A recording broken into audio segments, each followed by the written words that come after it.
I'm delighted to be a media partner for the Paul Cannavale Foundation this year and getting involved in their Chelsea Fantasy League, where I'm going to be taking on Chelsea creators, YouTubers, podcasters, personalities throughout the season, hoping to prove I'm number one. But it's not just creators who can get involved in the Fantasy Premier League, you can as well. Link in the description box below if you want to test your stuff in the FPL Public League, where I will also be a part and competing to be the best as well. So what are you waiting for? Get involved now.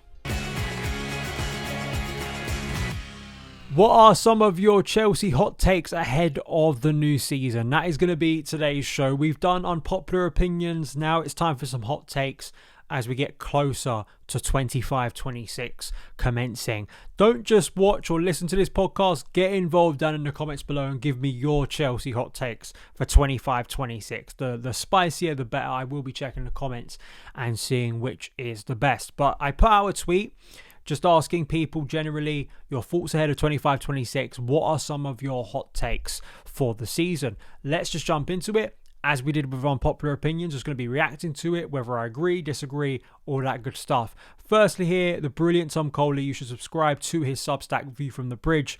He says, Sanchez has a good season and Chelsea don't try and replace him next summer. Garnacho is the top scoring winger, not counting Palmer, and Delap under 10 Premier League goals. I have to say, Sanchez having a good season, of course, we pray, because he's number one, it feels like at the moment. Not entirely sure I fully buy that take, I have to say, because I just wonder if in the long term we're going to see the old Sanchez return, and I would like to see Chelsea invest in that area. Garnacho being the top scoring winger, that would be a turn up for the books. I mean, it really would. I guess if you want to classify it as traditional wingers, like he's competing maybe with Gittins and Neto, because we have players who could play inside forward positions, and maybe that isn't as impressive as it could be. But Garnacho being a success at this point, given the discourse around him if he arrives at Chelsea, which I think is a win really, that would be some turn up. I think it would. And to lap under 10 Premier League goals, I wouldn't be surprised if he is under 10 Premier League goals, but that doesn't necessarily mean he has to be a failure. Tobes here, Toby Evenden. We've had him a great guest before. Definitely go and check out his content. Number 3 is coming. I mean, a third European Cup would be some turnaround, wouldn't it? It would be something truly iconic. And I have to say, as a Chelsea fan who's seen us do the unpredictable or things that don't seem that feasible or realistic at the start of the season, you shouldn't be writing off Chelsea is what I'll say, even though I don't think many people will predict us to go all the way in the Champions League. CFC says 10th in October, so this is quite a negative one, that it's going to go really, really wrong. Listen, just like the last one, Chelsea's a mad club and things can go astronomically well in a very short period of time, but they can also go terribly, terribly wrong in also a quick time. So listen, any Chelsea fan sitting there and going, there's no way it could go wrong. We've been watching this long enough. It can go wrong. Let's just hope it doesn't. CFC Jeff, Hato will score a goal before Gusto.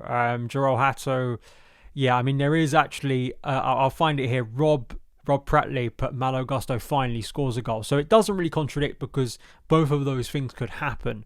But Gusto awaits his goal, and Hato maybe literally debut goal. He scores from a set piece, maybe a header or something. Yeah, that would be quite funny. And I actually don't think that's that much of a hot take. I think that actually could happen this season. Barry says 2 or 3 players we've signed this window will be gone in a season or 2. Comment down below who you think in that theory coming true, in that take coming true, who those 2 or 3 players could be. Because again, you can't really argue against it based on just the evidence of the sheer turnaround of players we've had. However, there have been a bulk of players we've signed in recent years who have stuck. So hopefully that becomes more prevalent. But we know the churn at Chelsea under Clearlake. That's pretty evident every summer. Let's hope it slows down eventually. Owen says, Esteval ends the season as the club's top scorer. Pires is sent back by Strasbourg in January, and Chelsea qualify for the Champions League in early April. Esteval being a top scorer would mean he's had one of the best debut seasons I think we've ever seen from a player that young, especially coming from Brazil. That would mean he's a sensation. I mean, it really would. Kendry Pires being sent back by Strasbourg means that it's, I assume what you're referring there, it doesn't go well at all. It's not an Andre Santos loan move. It's a really bad one. And yeah, that's going to be intriguing to see whether he can replicate what, say, Santos did at Strasbourg. And Chelsea qualify for the Champions League early April. I'm backing that one the most. I think Chelsea may be very comfortable in that top four by April, and they will qualify not on the final day, but actually earlier than that. What that means for their title aspirations, obviously, we will wait and see. Burko says here, Liam Delap is very quickly shown to be not CFC standard and gets more yellow cards than goals before being shifted out next summer, loan or permanent. Chelsea regret forcing Jackson out as Pedro and Delap aren't enough of a goal threat. This is kind of endorsing my argument about not selling Nicholas Jackson, although it looks very, very likely at the time of recording, is that we're not quite sure what Delap and João Pedro are going to produce in a Chelsea shirt over the course of a whole season. At the moment, there's real positivity, especially about João Pedro after the incredible impact he had to make Chelsea world champions. However, yeah, I mean, selling Jackson, I think in some ways is a risk in terms of, you've got at least an average level of goals from Nicholas Jackson. I really hope that isn't the case, because I think the attributes of both of those players will hopefully prove to be really effective. And the goals are shared around. And I think Delap and Pedro, if they are the two striking options, will hopefully have enough chance that, although maybe both of them won't be categorically incredible on the goal tally at the end, there's other players around them who also contribute goals. Bad Rabbits says here, Chelsea aren't going to get Champions League qualification via the league, but will get it via the Champions League. So another advocate for 3 stars. I'm all for it. Mike says, Reece James gets more minutes in midfield, starting off-ball position than people think. Disclaimer, I fully support this decision and see its value. Hopefully others will too. I mean, the last competitive game Chelsea played in the Club World Cup final, he played and started in midfield alongside Moises Caicedo, and the performance was incredible. So I guess if you're Enzo Maresca, you turn around and go, I've just played that in a final against the best team in Europe and we absolutely smashed it.